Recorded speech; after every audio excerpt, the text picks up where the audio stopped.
जय श्री राम, जय Shri Shyam. Hello everyone, welcome to my new vlog. Guys, सर्दी का मौसम था तो घर पर पकवान बन रहे थे, लेकिन इसके पहले आज मैं पूरे दिन की शुरुआत के बारे में बताता हूँ। जैसा कि मैंने बताया था कि सर्दी बहुत पड़ रही है तो आपको गीवा ब्लॉग में नज़र आती नहीं है, क्योंकि गीवा घर ही रहती है। सोचा आज फैमिली ब्लॉग भी बनाया जाए। तो गीवा की स्कूल की शुरुआत हो गई थी, क्योंकि अभी विंटर सेशन चल रहा था तो गीवा की भी छुट्टियाँ चल रही थी। तो आज मैंने गीवा को खुद नहलाया और फिर उसे तैयार किया, क्योंकि गीवा बहुत ही एक्साइटेड थी कि पापा आज मुझे स्कूल जाना है, बहुत अच्छा लगेगा, क्योंकि बच्चों की स्कूल की छुट्टियाँ ख़त्म हो गई है और आज से स्टडी चालू हो गई है। तो गीवा भी एक्साइटेड थी और गीवा को मैंने फाइनली लास्ट मोमेंट था उसको तैयार करने के लिए, लेकिन गीवा बोल रही थी कैमरे में देख रहे कि पापा कितने ब्लॉग बनाओगे।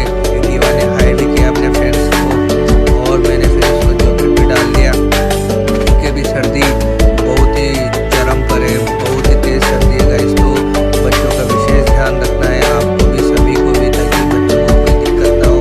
फिर गीवा को मैंने सब कंप्लीट करने के बाद गीवा को पहना दिए शॉक्स।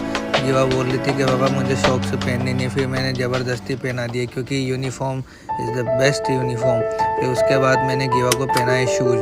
तो गीवा को फाइनली कंप्लीट करने के बाद मैं भी अपनी जॉब पर निकल गया था। तो रास्ते में चाय की थड़ी थी, वहाँ लगाई मैंने चाय की चुस्की। फिर उसके बाद एक डॉगी भैया मिल गए मुझे, बोल रहे थे मुझे भी भूख लगी है, तो मैंने भी उनको अल्पाहार करा दिया, सुबह का ब्रेकफास्ट, और मैं निकल गया अपनी मंजिल की ओर।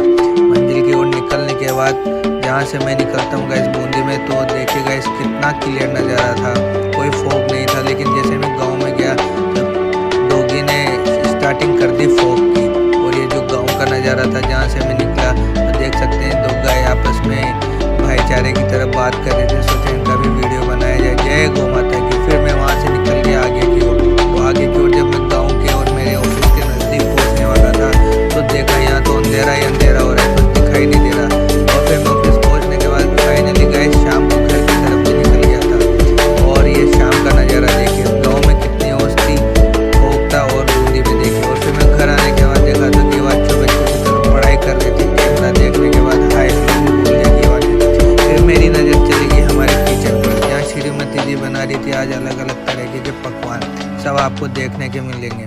फिर उसके बाद मैंने देखा श्रीमती जी ने अपना फर्स्ट स्टेप था जो था मोमोज की प्रक्रिया चालू थी, और श्रीमती जी बहुत ही अच्छे तरीके से मोमोज को रूपरेखा दे रही थी, अच्छे से बना रही थी। लेकिन श्रीमती जी से एक कचौरी बन गई मोमोज की जगह। फिर भी हमने तो खा ली, और फिर उसके बाद हमारी खाना आ गया था ऊपर, क्योंकि मैं ऊपर बैठ गया था। तो फिर खाना आने के बाद मैंने भी लगा लिया खाने के 1-2 चम्मच से लिए और अपना मन को संतुष्ट करा कि भाई खा लिया। और गीवा अपने मौज में खाना खा रही थी, बहुत ही जोर शोर से मोबाइल चला के। और फिर हम खाना वाना खाने के बाद टहलते आगे तो चूं चूं चूं चूं की आवाज़ आ गई। तो गीवा ने बोला कि पापा मुझे भी बिस्किट डालने, डॉगी को भी भूख लगी, हमने तो खाना खा लिया। तो गाइस आप भी अपने आसपास बेजुबानों का विशेष ध्यान रखिए, क्योंकि भी सर्दी का मौसम है।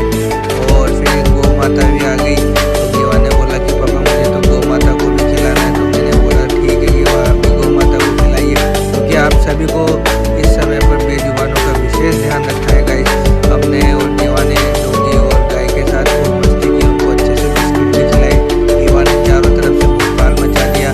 फिर गीवा बिस्किट खिलाने के बाद अपने दूसरे रौद्र रूप में आ गई थी। ये सब इसके बिस्किट फिनिश हो गए थे, तो गीवा आ गई अपने दादू की शॉप पर, जहाँ गीवा ने अपने करतब दिखाना स्टार्ट कर दिया। गीवा बोल रही थी कि पापा देखिए मेरे में कितनी बॉडी है, मेरी कितनी बॉडी बन गई है। गाइस चैनल को ज़्यादा से ज़्यादा लाइक करिए, सब्सक्राइब करिए। Bye bye guys, thank you, मिलते हैं नेक्स्ट ब्लॉग में। Bye guys.